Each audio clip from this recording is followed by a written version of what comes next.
But just before we go, everyone, and here is my final word tonight.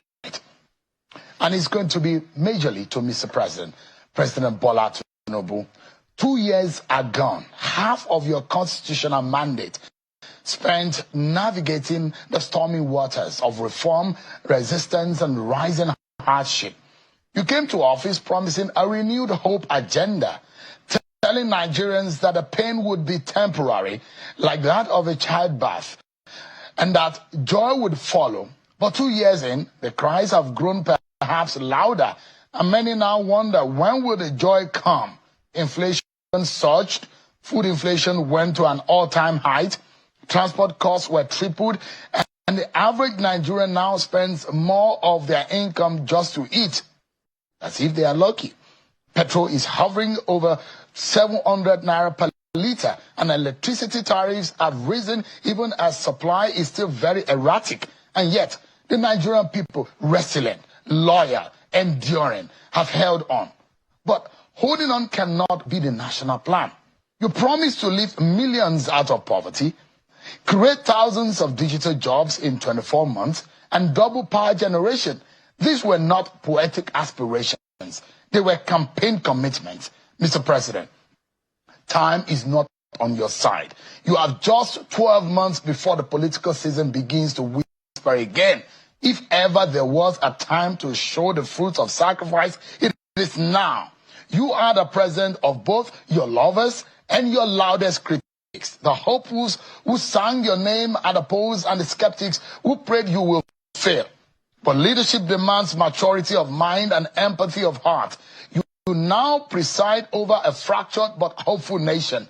Good people, bad politics, and an ugly economy. Nigeria today is at a historic inflection point. Mismanage these opportunities, sir, and we risk descending into a cycle of unrest, disillusionment, and regret.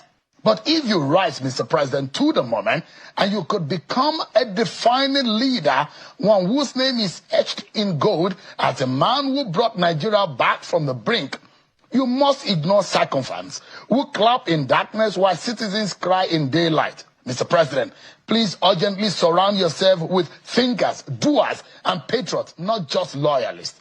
Every day must count. Every decision must deliver value. Because when a nation suffers this deeply, there is no luxury of time or ego. No more excuses. President Bola Tinubu, we in the media, we will do our own part. We will question, probe, inform, and hold you accountable, not out of hostility, but out of duty.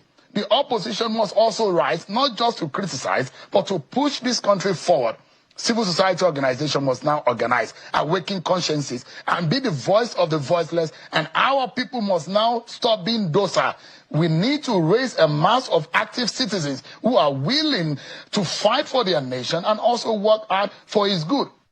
Citizens, your voice counts. Don't lose it. And for those of us who believe and who are people of faith, we will pray, as scripture commands us, for the peace of the land and the success of its leaders. Because President Bola Tinubu, your success is Nigeria's success, and your failure will be our shared tragedy. Nigerians will rally behind you if they see sincerity, action, and result. But never forget, fury awaits any leader who mocks the pain of the poor. Sir, history is watching. Posterity is watching, and 200 million Nigerians are watching. Let this second half of your presidency be a turning point. Make us proud, President Bola Tinubu. Make Nigeria great. And that has to start now. That's my final word tonight, everyone. Many thanks for watching. I'm Okinbaloye. God bless Nigeria.